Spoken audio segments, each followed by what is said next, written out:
Hello बच्चों, स्वागत करते हैं अपने study channel study with @p में। आज हम पी ब्लॉक के तत्वों के बारे में जानेंगे। क्या होते हैं पी ब्लॉक के तत्व? तो चलिए चालू करते हैं। पी ब्लॉक के तत्व।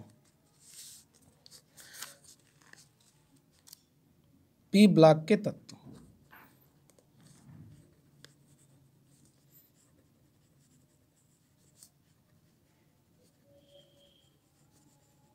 सबसे पहले परिभाषा लिखेंगे। क्या होते हैं पी ब्लॉक के तत्व? तो पी ब्लॉक के तत्व कौन से होते हैं? पी ब्लॉक के तत्व कौन से होते हैं?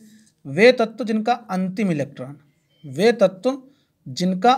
इलेक्ट्रॉन, जिसे अंतिम इलेक्ट्रॉन को हम विभेदी इलेक्ट्रॉन भी कहते हैं। अंतिम इलेक्ट्रॉन या इसे लिख लो विभेदी इलेक्ट्रॉन। वे तत्व जिनका अंतिम इलेक्ट्रॉन या विभेदी इलेक्ट्रॉन पी उपकोष में प्रवेश करता है, या पी उपकोष कक्षक की पी उपकोष में प्रवेश करता है,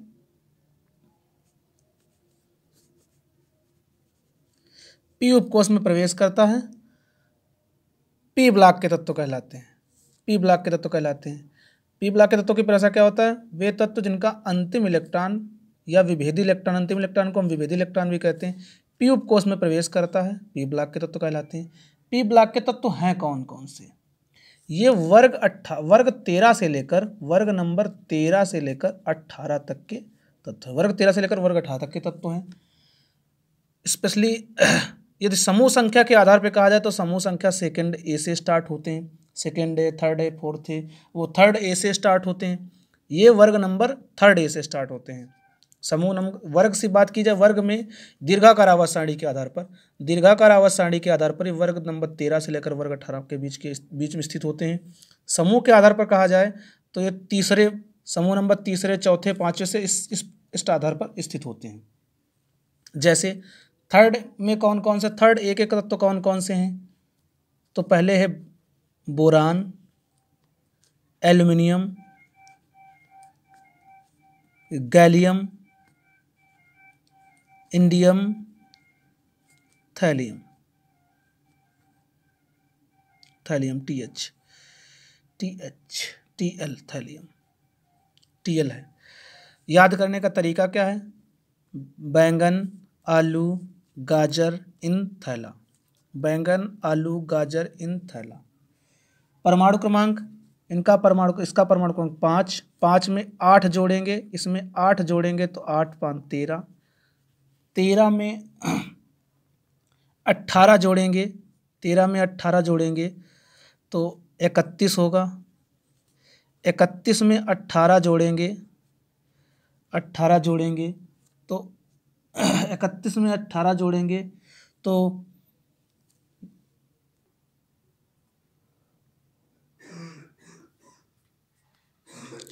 31 में 18 जोड़ेंगे 49 होगा, और 49 में 32 जोड़ेंगे तो 9 2 11 81 हो जाएगा। 81 हो जाएगा। ये इनके परमाणु क्रमांक हैं। ये वर्ग नंबर 13 के तत्व हैं, जिसे वर्ग नंबर 13 कहते हैं, या वर्ग 13 के कहो, या बोरान परिवार, इसे भी बोरान परिवार भी कह सकते हैं, या थर्ड ए समूह भी कह सकते हैं। थर्ड ए समूह, ये थर्ड ए के हैं। फोर्थ ए में कौन कौन से तत्व हैं? फोर्थ ए में कौन कौन से तत्व हैं? तो फोर्थ ए में तत्व कौन कौन से हैं? कार्बन है, सिलिकॉन है, सिलिकॉन है, जर्मेनियम है, टिन है और लेड। ये तत्व हैं। कार्बन का परमाणु क्रमांक होता है कार्बन C6। उसके बाद में सिलिकॉन का होता है 14, Si14। इसमें से कितने जोड़े गए हैं? 8। 8 से 14। 14 में हम 18 जोड़ेंगे। 14 में 18 जोड़ेंगे तो कितने हो जाएंगे? 32 हो जाएंगे। 32 में 18 जोड़ेंगे तो 50 हो जाएंगे। 50 में हम 32 जोड़ेंगे तो 82 हो जाएंगे। ध्यान रखना, थर्ड में कौन कौन से हैं? Boron, aluminium, gallium, indium, thallium. इसमें कौन से हैं? कार्बन, सिलिकॉन, जर्मेनियम, टिन और लिड। इसको याद करने का तरीका क्या है? कहे सीता जी सुन प्रभु, कहे सीता जी सुन प्रभु, ये याद करने का तरीका है। अब पी ब्लॉक के तत्वों की विशेषताएं क्या हैं? अगला टर्म रहेगा पी ब्लॉक के तत्वों की विशेषताएं। क्या होगा परिभाषा? पी ब्लॉक के तत्वों की विशेषताएं, विशेषताएं, पी ब्लॉक के तत्वों की विशेषताएं। तो पी ब्लॉक के तत्वों की विशेषताएं क्या है? पहली विशेषता क्या है? पी ब्लॉक के तत्वों का जो इलेक्ट्रॉनिक विन्यास होता है, पी ब्लॉक के तत्वों का जो इलेक्ट्रॉनिक विन्यास होता है वह NS2 से लेकर Np1-1 से 6 तक होता है, बाह्य कोश का। ये बाह्यतम कोश का इलेक्ट्रॉनिक विन्यास है, बाह्यतम कोश का, बाह्यतम कोश का इलेक्ट्रॉनिक विन्यास, ये बाह्यतम कोश का इलेक्ट्रॉनिक विन्यास है। तो कहने का मतलब ये पी ब्लॉक के तत्वों का पहली विशेषता क्या है? पी ब्लॉक के तत्वों के बाह्यतम कोश का इलेक्ट्रॉनिक विन्यास जो होता है वो NS2 Np में 1 से 6 इलेक्ट्रॉन होगा। इनका मान यहाँ पर हम क्या रखेंगे? 2 से लगाकर, इनका मान हम यहाँ से 2 से लगाकर 6 तक रखते हैं। इनका मान हम 2 से लगाकर 6 तक रखते हैं, कोई भी मान रख सकते हैं। दूसरी विशेषता क्या है? पी ब्लॉक के जो तत्व हैं वो अधिकतर अधातु हैं। पी ब्लॉक के जो तत्व हैं वो क्या हैं? अधिकतर कैसे हैं? अधातु हैं। अधिकतर कैसे हैं? अधातु हैं।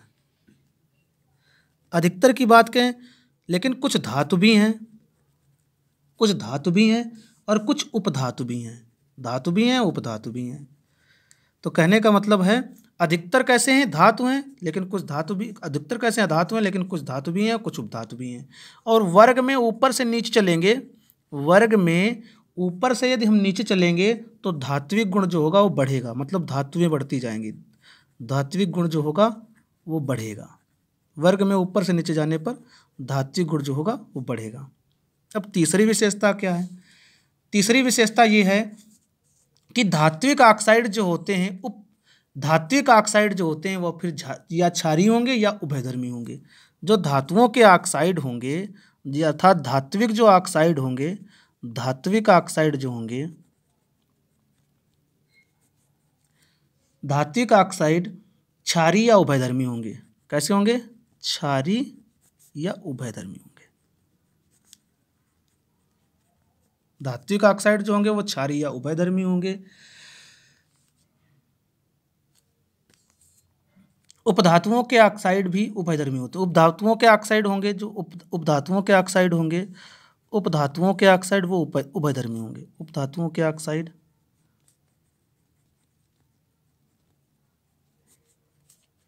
उभयधर्मी होंगे। अगली विशेषता क्या है? सामान्यतः सक्रिय धातु और सक्रिय धातुओं से बने यौगिक आयनिक होते हैं। इनमें धातुओं और अधातुओं, धातु की बात करें, धातु हो चाहे अधातु हो, इनसे जो यौगिक बनेंगे वो आयनिक यौगिक होंगे। कैसे यौगिक होंगे? आयनिक यौगिक। धातु हो चाहे अधातु हो, इनसे अधिकतर यौगिक, अधिकांश यौगिक जो होंगे वो कैसे बने होंगे? आयनिक होंगे। जबकि अधातुओं के स्वयं के बीच, यदि धातु की हम बात अलग अलग कर रहे हैं, अधातुओं के बीच सक्रिय धातु धातु और धातु के बीच यदि कोई आयन बन रहा है, यौगिक बन रहा है, तो आयनिक यौगिक होगा। यदि केवल अधातु के बीच का यौगिक होगा तो वह सहसंयोजी यौगिक होगा। तो ध्यान रखना, अधातु के बीच का कोई यौगिक होगा तो वह सहसंयोजी यौगिक होगा, और अधातु के बीच यौगिक बनेगा तो आयनिक यौगिक होगा। तो ये इनकी विशेषता है। और भी याद रखना, इनकी लास्ट विशेषता क्या है? इनकी जो अधातुओं की आयनिक, धातुओं की अपेक्षा, इनमें पी ब्लॉक के तत्वों में धातुओं की अपेक्षा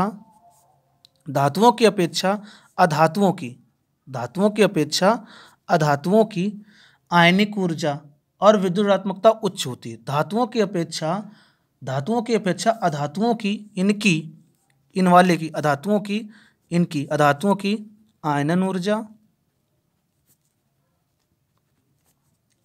व विद्युत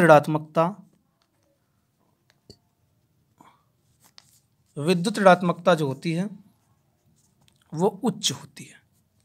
ध्यान रखना, धातुओं की अपेक्षा अधातुओं की आयनन ऊर्जा व विद्युत ऋणात्मकता उच्च होती है। इनकी विशेषताएं हैं। इलेक्ट्रॉनिक विन्यास, पी ब्लॉक में अधिकतर तत्व अधातु होते हैं, कुछ धातु भी हैं, कुछ अधातु भी हैं। वर्ग में ऊपर से नीचे आ जाएंगे, धात्विक गुण बढ़ेगा। अधात्विक ऑक्साइड जो होंगे क्षारीय होंगे, उपधातुओं के ऑक्साइड उभयधर्मी होंगे। धातु और धातु के बीच यौगिक बनेंगे वो आयनिक यौगिक होंगे। और धातुओं की जो आयनन ऊर्जा होगी वो अधातुओं की आयनन ऊर्जा जो होगी, अधातुओं की आयनन ऊर्जा धातुओं से उच्च होगी। ये तो यहाँ तक है, ये तो विशेषताएं हो गई। अब बोरान परिवार के बारे में जिक्र करते हैं। बोरान परिवार,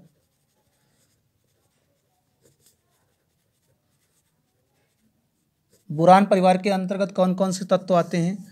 बोरान आता है, बैंगन, आलू, गाजर, इन, थैला। Boron, aluminium, gallium, indium, thallium आदि तत्व आते हैं। इसमें से यदि इनकी प्रकृति पर, पृथ्वी पर पाए जाने की बहुलता देखी जाए तो सबसे ज़्यादा एल्युमिनियम, उसके बाद में गैलियम, उसके बाद में बोरान, उसके बाद में थैलियम, उसके बाद में इंडियम। ये पृथ्वी पर पाए जाने की उपलब्धता है।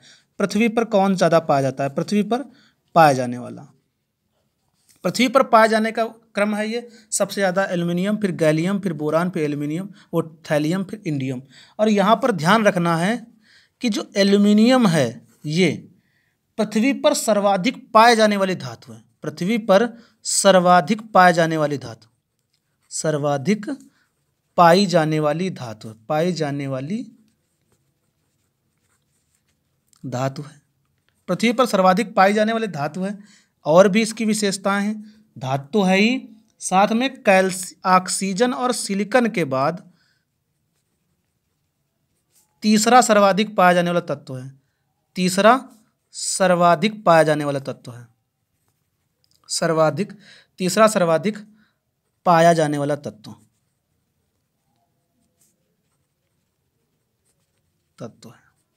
तो ध्यान रखना, एल्युमिनियम सबसे ज़्यादा पाया जाता है, पृथ्वी पर पाया जाने वाली धातु है। ऑक्सीजन सिलिकॉन के बाद में सर्वाधिक पाया जाता है, ये इसकी विशेषता है। अब इसकी बात करें भौतिक विशेषताओं की, भौतिक अवस्था इसकी क्या रहती है? इन तत्वों की भौतिक अवस्थाएं, तो भौतिक अवस्था क्या है? जो सभी तत्व जो हैं ठोस हैं, सभी तत्व जो होते हैं ठोस हैं। इस परिवार के सभी तत्व कैसे हैं? सभी तत्व जो हैं वो ठोस हैं। इस परिवार के सभी तत्व कैसे हैं? ठोस हैं। बोरान के अतिरिक्त, बोरान के अतिरिक्त जितने भी तत्व हैं वो सभी धातुएं हैं। बोरान के अतिरिक्त सभी धातुएं हैं। और वर्ग में ऊपर से नीचे जाने पर, वर्ग में यदि हम ऊपर से नीचे जा रहे हैं, वर्ग में ऊपर से नीचे, वर्ग में हम ऊपर से नीचे जा रहे हैं तो घनत्व क्या होगा? बढ़ेगा। घनत्व क्या होगा? वो बढ़ेगा। तत्वों का जो घनत्व होगा वो बढ़ेगा। परमाणु त्रिज्या, आयनिक त्रिज्या वो बढ़ेगी। परमाणु त्रिज्या तथा आयनिक त्रिज्या दोनों बढ़ेंगी। परमाणु त्रिज्या भी बढ़ेगी, आयनिक त्रिज्या बढ़ेगी। और ध्यान रखना, धनायन की त्रिज्या जो होगी उदासीन की त्रिज्या से अधिक होगी। उदासीन की त्रिज्या जो होगी धनायन की त्रिज्या से अधिक होगी। जैसे कोई सोडियम आयन की त्रिज्या लिखी जाए, सोडियम आयन की त्रिज्या लिखी जाए और इधर ही लिखी जाए Na की त्रिज्या लिखी जाए, कि परमाणु त्रिज्या लिखी जाए, कि परमाणु त्रिज्या, तो ये उदासीन है, इसकी परमाणु त्रिज्या अधिक होगी। यहाँ पर परमाणु लिखे दे रहे हैं कि धनायन की त्रिज्या लिख लो या आयन की लिख लो। सोडियम आयन की त्रिज्या जो होगी Na की आयन की त्रिज्या से अधिक होगी। ये इसकी विशेषताएं हैं। उसके बाद में बात करते हैं ऑक्सीकरण अवस्था। ऑक्सीकरण अवस्था, तो इस परिवार के तत्वों की ऑक्सीकरण अवस्था जो होती है वो +3 होती है। +3 ऑक्सीकरण अवस्था होती है। और वर्ग में ऊपर से नीचे जाएंगे, वर्ग में जब हम ऊपर से नीचे जाएंगे तो +3 ऑक्सीकरण अवस्था की जो प्रवृत्ति होती है वो घटेगी, कि प्रवृत्ति जो होगी वो घटेगी। +3 होने की प्रवृत्ति जो होगी वो घटेगी। प्रवृत्ति होने का मतलब +3 ऑक्सीकरण अवस्था नहीं होगी, उसकी ऑक्सीकरण अवस्था जो होगी वो बदल जाएगी। अर्थात वर्ग में ऊपर से नीचे जाएंगे तो उसकी ऑक्सीकरण अवस्था में परिवर्तन हो जाएगा। फिर ऑक्साइड और हाइड्राइड बनाने का गुण है। ऑक्साइड तथा हाइड्रॉक्साइड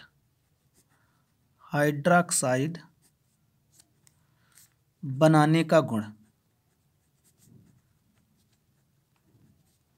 ऑक्साइड तथा हाइड्रॉक्साइड बनाने का गुण, तो ये गुण क्या है? ध्यान रखना, ये जो हैं वो M2O प्रकार के ऑक्साइड, M2O प्रकार के, M2O3 प्रकार के ऑक्साइड बनाते हैं। और Al और ध्यान रखना AlOH का होल थ्राइस प्रकार के हाइड्राइड बनाते हैं, हाइड्रोक्साइड। MOH का होल थ्राइस प्रकार के हाइड्रोक्साइड और M2O3 प्रकार के ऑक्साइड बनाते हैं। तो कौन कौन से हो सकते हैं? बोरान का लिखा जाए तो B2O3 होता है, हाइड्रोक्साइड लिखा जाए तो BOH का होल थ्राइज, और ये दोनों ऑक्साइड कैसे होते हैं? अम्लीय होते हैं। ध्यान रखना कैसे होते हैं ऑक्साइड? अम्लीय ऑक्साइड होते हैं।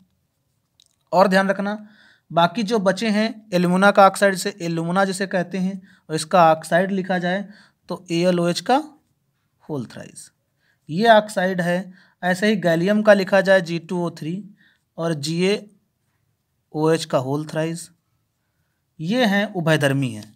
ये कैसे हैं? उभयधर्मी हैं, उभयधर्मी।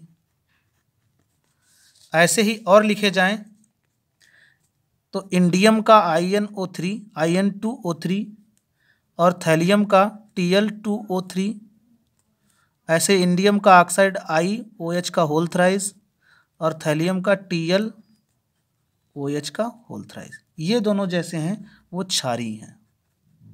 तो ये ऑक्साइडों का गुण है, क्षारीय होने का गुण है। तो इनके ऑक्साइड कैसे होते हैं, हाइड्रोक्साइड कैसे हैं, तो ये इनके गुण हैं। उसके बाद में है बोरान का असंगत व्यवहार। क्या है बोरान का असंगत व्यवहार? उसके बाद है बोरान का असंगत व्यवहार। बोरान का असंगत व्यवहार, तो सबसे पहले बोरान का असंगत व्यवहार होता क्या है? क्यों होता है बोरान का असंगत? क्योंकि इसका आकार जो होता है छोटा होता है, छोटा आकार होता है इसका। सबसे पहले तो इसका आकार छोटा होता है, फिर इस पर उच्च आवेश होता है, उच्च आवेश। इसमें डी कक्षक जो होता है वो अनुपस्थित होता है, डी कक्षक अनुपस्थित होता है, छोटा आकार होता है, इसीलिए ये असंगत व्यवहार प्रदर्शित करता है। असंगत व्यवहार है क्या? सबसे पहले तो असंगत व्यवहार ये है कि बोरान जो है वो एक धातु है, बोरान एक अधातु है, पढ़ चुके हो। बोरान अधातु है और शेष तत्व जो हैं इस परिवार के शेष तत्व कैसे हैं? धातु हैं, शेष तत्व धातु हैं। बोरान अधातु है, शेष तत्व धातु है। दूसरा, बोरान विद्युत का कुचालक है। बोरान जो है कैसा है? विद्युत का कुचालक, विद्युत का कुचालक है। जबकि शेष तत्व जो हैं, शेष तत्व कैसे हैं? विद्युत के सुचालक है, शेष तत्व सुचालक है। दूसरा नंबर। तीसरा क्या है इसकी विशेषता? बोरान का गलनांक और क्वथनांक जो होता है अन्य सदस्यों की तुलना में उच्च होता है। बोरान का गलनांक और क्वथनांक उच्च होता है, गलनांक तथा क्वथनांक जो होता है अन्य से उच्च होता है, अन्य तत्वों से उच्च होता है। चौथा पॉइंट क्या है इसकी असंगत होने की विशेषता? बोरान सहसंयोजी यौगिक बनाता है, जबकि अन्य यौगिक सहसंयोजी और विद्युत संयोजी दोनों यौगिक बनाते हैं। बोरान केवल सहसंयोजी यौगिक बनाता है, सहसंयोजी यौगिक,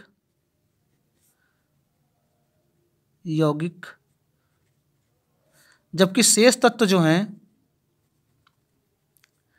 सहसंयोजी भी बनाते हैं, सहसंयोजी तो बनाते हैं, प्लस विद्युत संयोजी भी बनाते हैं, सहसंयोजी और विद्युत संयोजी दोनों प्रकार के यौगिक बनाते हैं। पांचवा पॉइंट, बोरान के हैलाइड जो हैं वो एकलक हैं। बोरान के हैलाइड जो हैं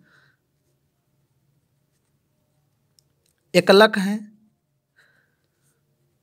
जबकि शेष तत्वों के हैलाइड जो हैं, शेष तत्वों के हैलाइड वो द्विलक हैं। याद रखना विशेषताएं हैं। बोरान जो है अधातु है, शेष तत्व धातु हैं। बोरान विद्युत का कुचालक है, शेष तत्व सुचालक है। बोरान का गलनांक और क्वथनांक अन्य तत्वों से उच्च है। बोरान सहसंयोजी यौगिक बनाता है, जबकि सहसंयोजी विद्युत संयोजी बनाते हैं शेष तत्व। बोरान के हैलाइड एकलक हैं, शेष तत्वों के हैलाइड द्विलक हैं। ये बोरान का असंगत व्यवहार है। अब आगे जो पढ़ेंगे बोरान के परिवार के बोरान में, पहला बोरान के कौन कौन से यौगिक हैं, बोरान के यौगिकों के बारे में पढ़ेंगे। कौन से बोरान के? अब बोरान के यौगिकों की बात करते हैं तो बोरान के कौन कौन से यौगिक हैं? तो बोरान के प्रमुख यौगिक जो हैं बोरेक्स है, जिसे सुहागा भी कहते हैं, इसे हम क्या कहते हैं? सुहागा कहते हैं। बोरेक्स, सुहागा, टिंकल जिसे बोलते हैं, बोरेक्स सुहागा है। कोलिमेनाइट है, इसका सूत्र ये लिखा है।